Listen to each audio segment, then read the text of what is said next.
Are you guys ready to go? David? Yeah. Let's start. I want to just start briefly with this is we've been following this really closely, but this is the Prime Minister of Barbados, or excuse me, see the Bayesian Prime Minister?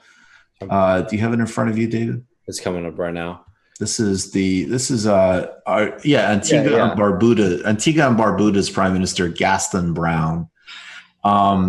There's a lot of activity in the Caribbean that we'll keep following in terms of the U.S. blockade that it's imposing on Cuba and Venezuela, also diverting of vital medical supplies by the United States, by the Trump administration, of vital medical supplies getting into the broader Caribbean community. And, particularly with the stakes and the hegemonic relationship here, I think it's, watching various Caribbean leaders hold a line. I don't think it's pretty extraordinary, but okay, let's play this. This is Antigua and Barbuda's Prime Minister Gaston Brown reiterating calls for the U.S. to end the blockade. This is from Telesur. Again, Telesur does fantastic coverage on this stuff. It's very important. Let's watch it. I have my doubts. I don't think that the United States will be taking any military action against Venezuela. They reckon that they have increased their presence within the Caribbean Sea to deal with narco trafficking. And it may be a form of intimidation, but I doubt it will escalate to that level.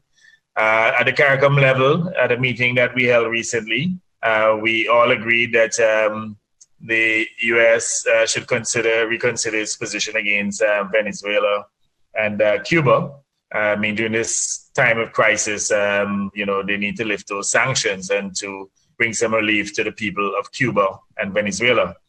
I have my doubts. I don't think so. Look, there's some optimism. I will say, in terms of the optimism of no military action against Venezuela, in addition to everything else that's going on, I would obviously put nothing past these people. But the just total collapse of oil prices might buy Venezuela a little bit more time as well. That does not help the United States for that type of action.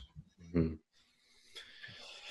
Yeah, ultimate solidarity with all those people. It's so brave to continue to sit at the onslaught of, U.S.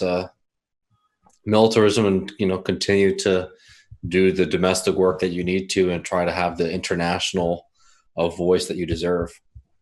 Oh, I think that these are, the CARICOM community, and obviously I think Ralph Gonzalez, I'll pronounce his name correctly one day, and Mia Motley of Barbados, the way they used their opportunities at the United Nations to they condemned U.S. aggression against Venezuela several months ago when we were on the verge of war.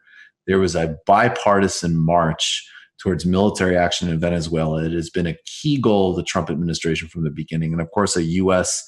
intelligence and military goal going back to 2002, as I always say. And it's very important to have solidarity with and really amplify Caribbean leadership on these issues, because they do not have a strong geostrategic base upon which to resist, other than the fact that they will deal with all of the disastrous fallout, first and foremost from a crisis and civil war that would be sparked by a U.S. invasion on Venezuela. You just watched a Michael Brooks show video. Subscribe to get them all. Why wouldn't you? Don't be foolish. Click subscribe below and become a patron as well. Patreon.com/TMBS. Thanks, everybody.